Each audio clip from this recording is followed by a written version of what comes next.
So let's look at one larger dynamic, and this goes back several more centuries. Think about the Enlightenment. So on one hand, the Enlightenment had to do with scientific rationalism. There's a pursuit of universals, and not only can something be true locally, but we're looking for math that works at any geography. We're looking at science that should work in any geography. So there was this pursuit of scientific rationalism, that we can do this without God, that we can discover truths, and those truths apply everywhere. Universals, and we're after certainty. One of the driving forces of the Enlightenment was, what can we know for sure? What can we depend upon?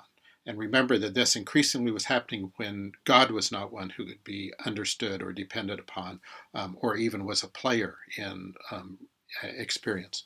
So this pursuit of certainty became a driving force of the Enlightenment. How can we develop ways of thinking, rationalism, ways of discovery, empiricism, that we really believe are absolutely certain and absolutely dependable no matter where or when you are? Other elements of the Enlightenment had to do with autonomy, how we can do all of this. The big bargain of the Enlightenment is, how can we live life without God? We can pull back from that authority. Fragmentation means that you understand, this comes from scientific rationalism, that you understand something the best if you pull it apart and understand its pieces. And so the human body isn't best understood as a whole. The human body is best understood if you understand a joint, a working of a molecule now, a disease, a particular aspect of the human body. So the more you pull it apart, the same with an organization, that as you fragment an organization and understand each part, then you'll be able to control it, to make it do what you want it to do. That's that next point, that after fragmentation is control. It's by controlling the parts that we understand how we can make something happen. There's also a constant confidence in the Enlightenment of progress, that things are just going to continually get better. So that those particular elements, and you can study, and you probably have your own list of things that come out of the Enlightenment. As the Enlightenment peaked, then there was what we often refer to as Romanticism. And this in some ways was a response to a dehumanizing sense of the Enlightenment. So the Romanticism, its novels, its paintings, emphasized more the sensual, the physical. It emphasized nature. Also, instead of a concern about universals, there was a pullback to focus more on the local. What's going on here, what's going on in specific concrete stories. So this is the great age of the development of novels, narratives, feelings, the affectivity of life. So these other elements that seem to be left out by scientific rationalism and autonomy and fragmentation and control, that Romanticism placed these other elements back into human experience, human conversation. And so modernity is Enlightenment plus Romanticism. And that's what leads us to where we end up now. Think about how, as I illustrate here, particular ways that comes out in consumerism, marketing, our understandings of community, our understanding of status. So consumerism plays off of affectivity, of Romanticism, human preferences. How do we cause people to want to desire certain things? This goes with Jamie Smith's points about how do we form desires. And this is what marketing is about. How do we form desires in a group of people to want things and to sacrifice for those things? I also got into this in my article on the gospel last week. And so marketing has to do with consumer preference, and how do you not just fulfill, but how do you actually create preferences?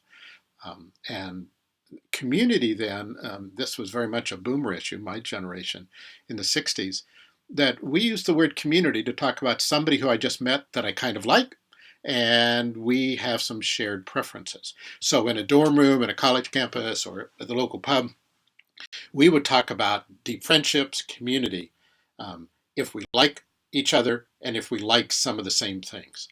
It's an incredibly thin definition of community if you look at across history of human life, and even priorities of the Gospels, priorities of Scripture. Just being with a handful of people that you kind of like and you kind of like the same things just doesn't give you much traction or trust or dependability or loyalty or allegiance. All these things that make human community sacrifice over a period of time. Status is also then something that we market. We try to get into somebody else's preferences so that we gain the status, so that we both have affective impact beyond ourselves, but also the whole purpose, as I said, that many people think what leadership is about. Leadership is about controlling others. It's about getting others to do what you want them to do. And so status is one of the elements in that whole approach to leadership. Scientific management theory, then, is how a lot of the scientific rationalism comes to play in management theory, why you'd even talk about science of management. Strategic planning has to do with fragmentation. How do we look at all the parts? And then how do we control all those parts to make happen what we want to have happen? You can't do strategic planning without treating people like objects. By its very nature, human activity, human behaviors are simply commodities, simply pieces, fragments of the overall scheme. So structures and control then are part of that. So think about how this then impacts the church. The churches frequently then create and market goods and services for members and other consumers. So we create groups, we create preaching, performance, music, particular activities in a church. All of these are commodities that we want to attract others. They're commodities that we want to market either inside the church or to those outside the church.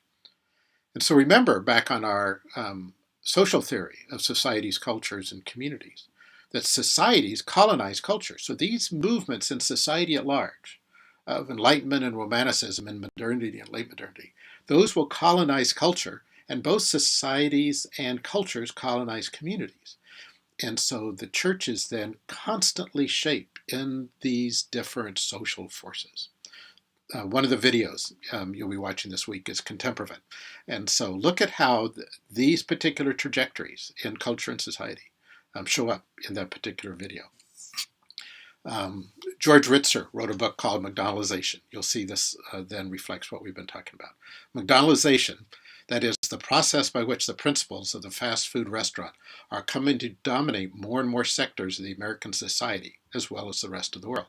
And he notes 4: efficiency, predictability, calculability, and the appearance of control. And how these then become part of everything from church management to church starts, many other elements of parachurch organizations. How can we do something more efficiently? So let's fragment the market. Let's just work with this age group. Let's just work with this niche. So we can be more efficient because we can really get down to how to cause the effects that we want to in that. Predictability. We want to create predictable people so that they'll fit our programs, and then we'll be able to have whatever it is we want: bigger numbers, powerful experiences, those things. Calculability, by inserting, switching, whether it's the way songs are arranged or the way particular programs are carried out. And again, the idea is control towards some goals.